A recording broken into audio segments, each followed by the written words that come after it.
जय हिंद। आज हम बिहार बोर्ड का स्टूडेंट का पॉलिटिकल साइंस का क्वेश्चन पेपर 2024 में जो एग्जाम हुआ था उसका करेंगे। इससे आप लोगों को पता चल जाएगा कि 2025 में कैसा क्वेश्चन आएगा, पैटर्न क्या रहेगा, किस चैप्टर से ज़्यादा क्वेश्चन आते हैं, किस चैप्टर से कम क्वेश्चन आते हैं। ओवरऑल आप लोगों को एक आइडिया हो जाएगा कि क्या पढ़ना है और क्या छोड़ना है। आइए देखते हैं। जो आप लोग के पास क्वेश्चन पेपर का है वो सेट डी है, जो पूछा हुआ था आप लोग स्क्रीन पर देख रहे होंगे। आइए एक एक क्वेश्चन करके देखते हैं और समझते चलते हैं क्या पढ़ना है और क्या छोड़ना है।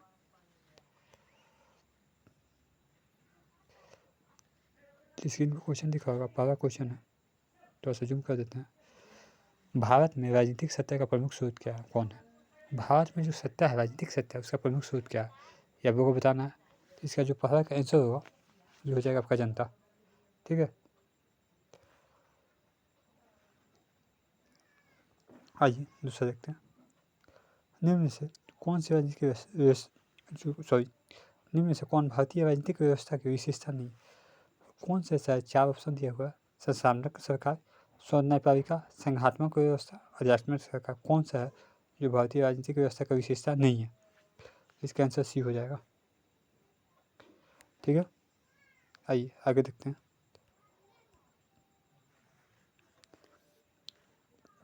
अगला है, थोड़ा सा शॉर्ट कर देते हैं। भारत के संदर्भ में कौन धर्मनिरपेक्ष शब्द का सही भाव व्यक्त करता है? भारत की धार्मिक विविधता, भारत में राज्य का कोई धर्म नहीं है, भारत में सभी धर्मों के प्रति समान भाव है, डी इनमें से सभी। इसका आंसर क्या होगा आप लोग बताइए।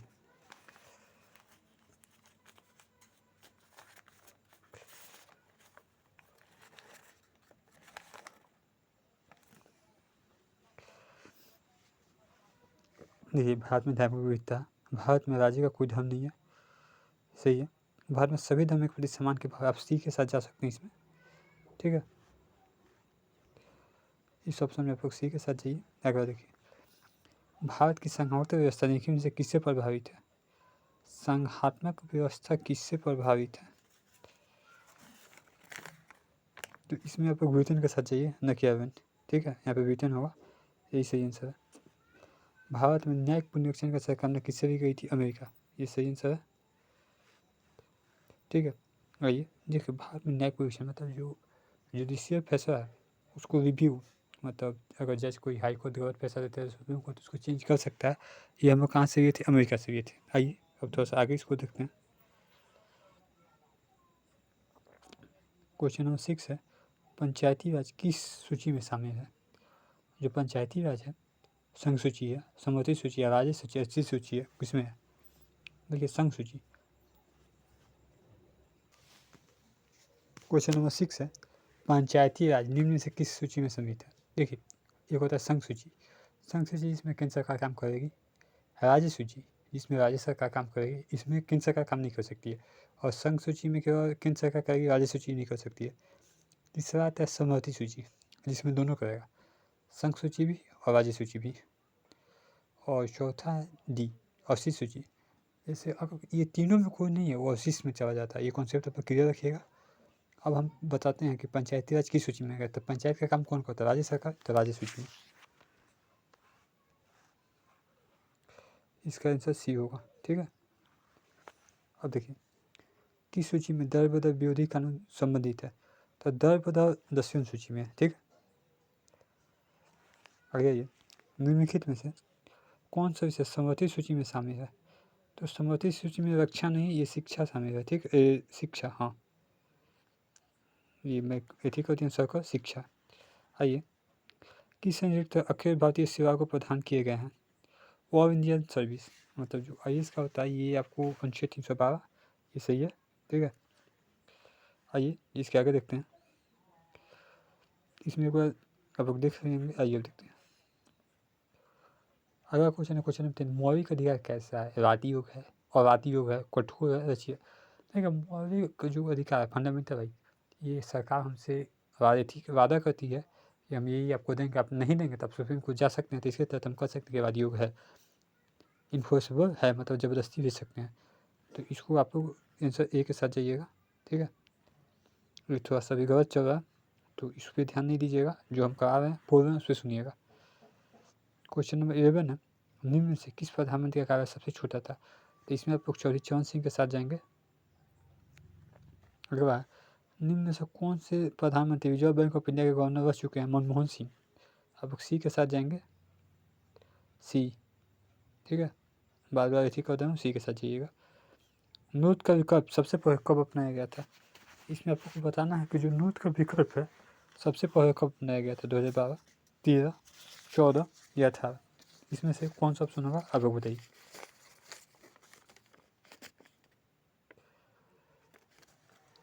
देखिए इसका अगर सही आंसर जाते हैं तो 2013 है, ठीक है, इसके साथ जाइए। आगे बढ़ते हैं, चलिए आगे बढ़ते हैं देखते हुए। अब भारत और पाकिस्तान के बीच विवाद का मुद्दे क्या है? आतंकवाद, सीमावाद, जलवाद, मतलब आतंकवादी का है, सीमा का है, जल का, तो इसके हिसाब से देखेंगे तो सभी है, ठीक है। तो इसके साथ हम दी जाएंगे। क्या कर देखते हैं, कारगिल विजय दिवस कब मनाया गया था? तो कारगिल विजय दिवस 26 जुलाई को मनाते हैं, ठीक है। तो इसके साथ आप 15 का ए जाइएगा। भारत के किस राष्ट्रपति ने पॉकेट ऋतु का प्रयोग किया था? पॉकेट ऋतु मतलब पता है कि ना आगे पास करना ना रोकना, वो अपने पैकेट में रख लेना, मतलब जब तक उसका मन तब तक रोकेगा। ये एक और मात्र जो डाक बिल आया था, जो पहले डाक से चिट्ठी आती थी, उसका, वो थे ज्ञानी जेल सिंह। आगे ये नक्सलवाद की शुरुआत कहाँ हुई थी? तो इसका ऑप्शन बी के साथ जा सकते हैं, पश्चिम बंगाल, ठीक है, क्लियर हो गया। आगे ये देखिए क्वेश्चन नंबर 18, इसमें देख लेते हैं। देखिए जब क्वेश्चन नंबर 18 देखिएगा तो राष्ट्र निर्माण, थोड़ा सा नीचे करते हैं। अब देखिए क्वेश्चन था राष्ट्र निर्माण के मार्ग में बाधाएं क्या क्या हैं? जो राष्ट्र निर्माण होगा उसके मार्ग में क्या क्या बाधाएं हैं ये बताना। क्षेत्रवाद, भाषा की विविधता, जातिवाद, इसमें से किस ऑप्शन के साथ आपको जाना चाहिएगा? देखिए जो सही ऑप्शन है, ऑप्शन है डी, इनमें से सभी। अगर संपूर्ण क्रांति का नारा किसने दिया था? जयप्रकाश नारायण, जो हमारे बिहार से ही थे। जेपी आंदोलन हुआ था, जो देखिए लालू प्रसाद यादव और नीतीश कुमार हैं, ये सब जयप्रकाश नारायण के शिष्य हैं। बिहार के प्रथम राज्यपाल कौन थे? देखिए जकीर हुसैन, ये भी नहीं थे। राजेंद्र प्रसाद थे, प्रथम राष्ट्रपति थे। इसमें आप जयराम दास दौलत के साथ जा सकते हैं, यही सही आंसर है। निम्न में से किस राज्य का सृजन 2000 नहीं होता? मतलब कौन सा ऐसा राज्य है 2000 में नहीं बना था? जो ऑप्शन में दिया हुआ, उत्तराखंड 2000 में बना था, झारखंड ये भी 15 नवंबर 2000 को बना था, छत्तीसगढ़ ये भी 2000 को बना था, तेलंगाना के साथ जा सकते हैं, ये नहीं है। आगे ये देखते हैं 22 में, भारत में संविधान संशोधन की प्रक्रिया किस देश से ली गई थी? आपके पास देश है तो भारत में जो संविधान संशोधन है, जो संशोधन होता है कॉन्स्टिट्यूशन एमेंडमेंट, तो किस कंट्री से लिया गया? तो इसमें आप 22 का आंसर क्या होगा? तो ये बी हो जाएगा, ठीक है, साउथ अफ्रीका, ये आपका सही आंसर है। वर्तमान में भारत में कितने उच्च न्यायालय हैं? कितने हाई कोर्ट्स हैं? How many high courts are there present in India? तो इंडिया में कितने हाई कोर्ट हैं? तो 25 आपका सही है, ठीक है। आगे साप्ताह, साप्ताह की स्थापना कब हुई थी? ये बताना है कि साप्ताह का जो था उसका स्थापना कब हुआ था, ये आपको बताना। 2003, 2006, 2008, 2009, तो इसको आप अगर सही जाना तब 2006 के साथ जा सकते हैं। भारत में किस तरह का गणतंत्र है? धर्मनिरपेक्ष, समाजवादी। भारत में किस तरह का गणतंत्र है? तो सभी तरह का गणतंत्र है इसमें से, ठीक है, तो ये जाइएगा एक बार देख लीजिए। संविधान संशोधन दक्षिण अफ्रीका से। अब यहाँ तक आप पढ़े होंगे 25 क्वेश्चन, इसमें से कुछ बताते हैं। आप लोग जान जाइए कि फंडामेंटल राइट से क्वेश्चन आता है, जनरल नॉलेज से आता है, जो स्थापना होता है किसी ऑर्गेनाइजेशन का वहाँ से क्वेश्चन आता है, ये आप लोग देख चुके हैं। आइए आगे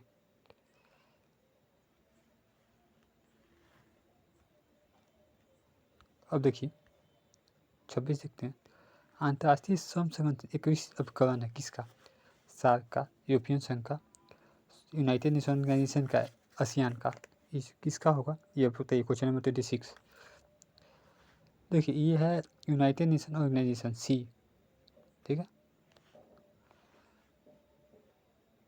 इसका आंसर सही होगा सी। अंतर्राष्ट्रीय परमाणु ऊर्जा अभिकरण की स्थापना कब हुई थी? इंटरनेशनल एटम एनर्जी की स्थापना कब हुई थी? ये आपको बताना है। इसका आंसर होगा 1957। ये 1957 में हुआ था। देखिए क्वेश्चन नंबर 28, जनहित याचिका कहाँ दायर की जाती है? जो पब्लिक इंटरेस्ट रेगुलेशन है कहाँ पे किया जाता है? देखिए इसमें ऑप्शन दिया हुआ है, तो आप बी के साथ जाइए, सुप्रीम कोर्ट। इसमें थोड़ा सा ये कन्फ्यूजन आ रहा है क्योंकि हमें बोथ होना चाहिए, तो बोथ नहीं दिया होता, आपको सुप्रीम कोर्ट के साथ चाहिए। 29 है, सूचना का अधिकार किस कानून से संबंधित है? सूचना का जो अधिकार है, इन्फॉर्मेशन का, राइट टू इन्फॉर्मेशन, ये फंडामेंटल राइट्स है, तो 29 का बी हो जाएगा। ठीक है, यहाँ तक क्लियर है। अब देखिए फंडामेंटल राइट्स से क्वेश्चन है, हाई कोर्ट से भी क्वेश्चन है, स्थापना जो होगा उससे भी क्वेश्चन है, तो इससे आप लोग समझिए कि कहाँ कहाँ से क्वेश्चन आ रहा है। अब आइए क्वेश्चन नंबर 30, यूनेस्को। यूनेस्को एक ऑर्गेनाइजेशन है और उसका मुख्यालय कहाँ पे है, मतलब उसका जो ऑफिस है कहाँ पे है, ये पूछा हुआ है, आप लोग को बताना। तो यूनेस्को का जो ऑफिस है पेरिस में है। ठीक है, यहाँ से पेरिस के साथ आप जा सकते हैं। दक्षिण की स्थापना का चार्ज किसने दिया था? तो देखिए इसका जो दक्षिण था, मतलब सार्क, इसको जनरल जिया उर रहमान ये दिए थे। आइए, संयुक्त राष्ट्र संघ के किस संघ को दुनिया का पुरुष कहते हैं? तो सेक्रेटरी काउंसिल, सुरक्षा परिषद। सुरक्षा परिषद को दुनिया का पुरुष, मतलब इंटरनेशनल पुरुष इसको कहते हैं। ठीक है, ये बीच के साथ जा सकते हैं। साल का प्रथम शिखर सम्मेलन कहाँ हुआ था? तो ढाका में हुआ था, बांग्लादेश। ठीक है, देखिए ऑर्गेनाइजेशन से अच्छा खासा क्वेश्चन पूछा हुआ है, तो आप लोग पढ़ लीजिएगा इसको। अभी कुछ पीएम से भी क्वेश्चन आएंगे, वो भी आप लोग को बता देंगे। ठीक है, आ गई क्वेश्चन नंबर 34, कौन सा देश सार्क का मेंबर नहीं है? ठीक है, देखना ये है कि इनमें से कौन सा देश सार्क का मेंबर नहीं है। ठीक है, दिख रहा होगा, तो भूटान है, नेपाल, श्रीलंका, तीनों है। कौन नहीं है? तो म्यांमार नहीं है। ठीक है,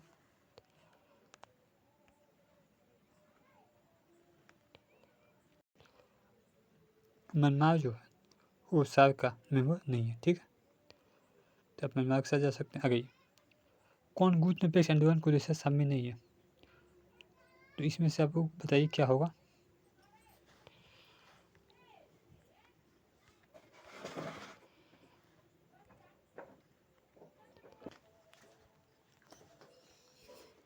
आइए इसको देखते हैं। तो इसमें आपको किसके साथ जाना चाहेंगे?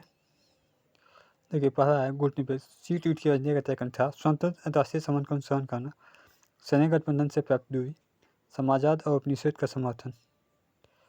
तो आप ऑप्शन डी के साथ जाइए, सही है। सचिव गोल्डन ब्रिटिश की विदेश नीति किसने समर्थ किया था? तो ये पंडित नेहरू ने किया था, ये सही है। आगे देखते हैं हम।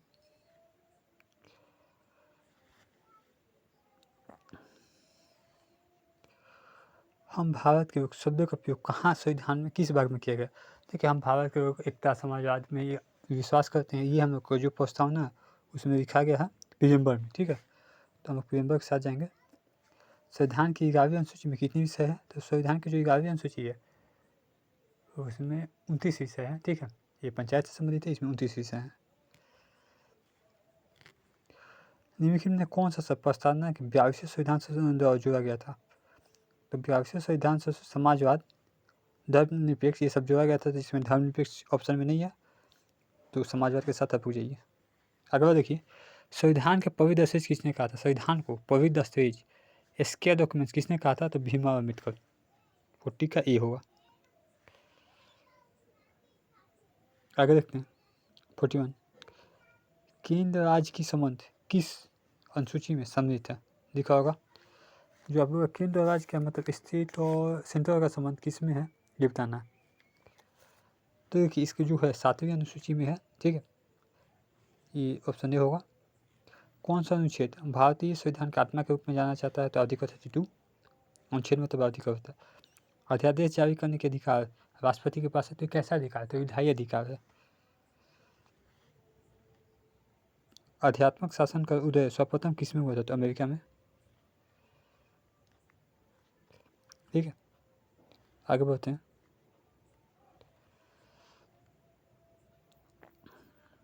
देखिए क्वेश्चन नंबर 45 है, अब इसको देखते हैं। क्वेश्चन 45 है, एक्ट ईस्ट नीति किस प्रधानमंत्री द्वारा शुरू की गई थी? एक्ट ईस्ट नीति नरसिंह राव द्वारा की गई थी। इस समय जो फाइनेंस मिनिस्टर थे मनमोहन सिंह थे। ठीक है, तो ऑप्शन ए के साथ आपको चाहिए। 17वीं लोकसभा चुनाव जो 17 लोकसभा इलेक्शन था कब हुआ था? तो ये 2019 में हुआ था। 18 अभी जो 2024 में हुआ 18 नंबर का हुआ। आम आदमी पार्टी को राष्ट्रीय दर्जा कब मिला था? आम आदमी पार्टी नेशनल पार्टी 2023 में बनी थी। ये पंजाब इलेक्शन के बाद बनी है। वर्तमान में भारत में कितने राष्ट्रीय दल हैं? तो 6। ये 6 आपका जो 2023 के अकॉर्डिंग ये सही है और इसी के साथ जाइएगा। तो देखिए आप लोग को ऑर्गेनाइजेशन से भी क्वेश्चन आ रहा है, प्रधानमंत्री से भी आ रहा है, उनके नीति से भी आ रहा है, पार्टी से भी आ रहा है, यहाँ से भी क्वेश्चन आ रहा है। तो आप लोग को एक आइडिया लग गया होगा। नीति आयोग की सह स्थापना कब की गई थी? देखिए पहले योजना आयोग था। योजना आयोग की जगह पे नीति आयोग बना है 2015 में। तो आप लोग बी के साथ जाइएगा। यहाँ तक कुछ आगे बढ़ते हैं। ताशकंद समझौता किन दो देशों के हस्ताक्षर किया गया? देखिए जिस बच्चे का ये क्वेश्चन पेपर है वो हमारा भारत और चीन, जो गलत है। ठीक है, ताशकंद जो समझौता था ये किया गया था भारत और पाकिस्तान में। ठीक है, उसी के साथ एक और क्वेश्चन देख लेते हैं। वर्तमान में संयुक्त राष्ट्र संघ के कितने सदस्य हैं? तो इसका ऑप्शन बी होगा 183। संयुक्त राष्ट्र संघ के महासचिव का कार्यकाल होता है 5 साल। देखिए आप लोग राष्ट्रीय क्वेश्चन छोड़ के जाएँ, इसमें टिक किया हुआ, लेकिन आप लोग अपने से कमेंट में कीजिएगा संयुक्त राष्ट्र संघ के सबसे नए सदस्य कौन है। और देखिए इसमें टिक किया हुआ है तो पाकिस्तान।